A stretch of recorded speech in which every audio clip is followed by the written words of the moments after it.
For months now, every major headline about the U.S. economy has sounded surprisingly optimistic.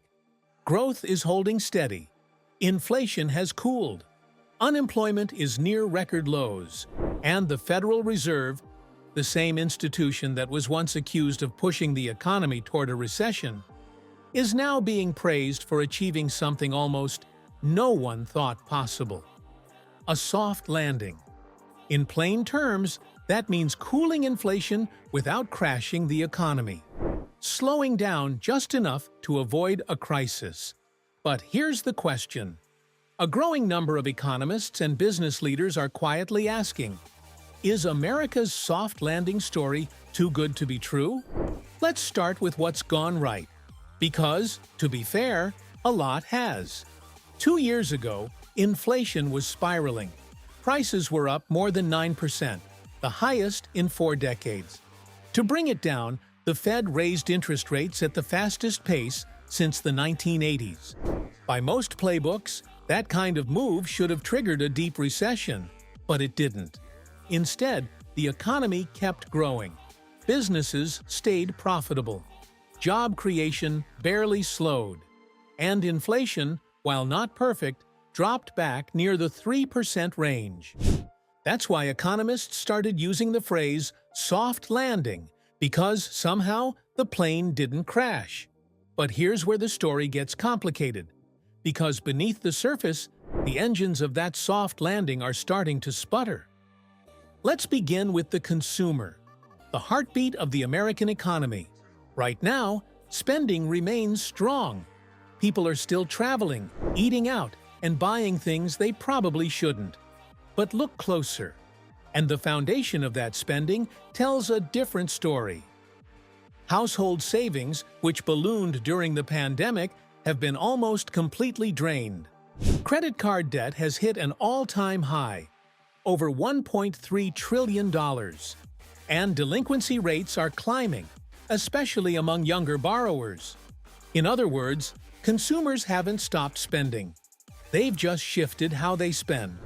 Not from income, but from credit. That's not sustainable. And when debt-fueled consumption meets higher interest payments, the soft landing starts to look more like a slow descent. Now, let's talk about businesses. Corporate profits are still solid, but hiring has cooled sharply.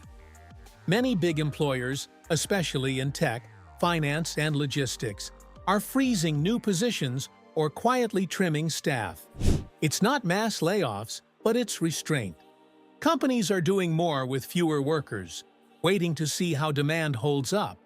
And that's showing up in job openings. The number of available positions in the U.S.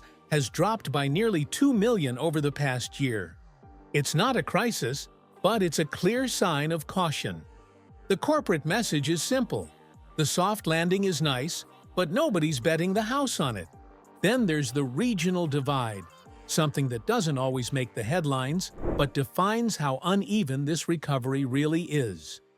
Major cities like Dallas, Miami, and San Francisco are seeing business booms driven by tech and finance. But smaller cities and rural regions are feeling the opposite: slower growth, weaker housing markets, and fewer job opportunities. It's like two different economies living under one flag: the high-growth, AI-driven urban centers, and the everyday America that still hasn't recovered from the pandemic shock. So while national numbers say everything's fine, that's not what millions of Americans are living day to day. And then there's the government's role in this soft landing. Much of the economic strength we've seen lately isn't just natural momentum, it's stimulus-driven.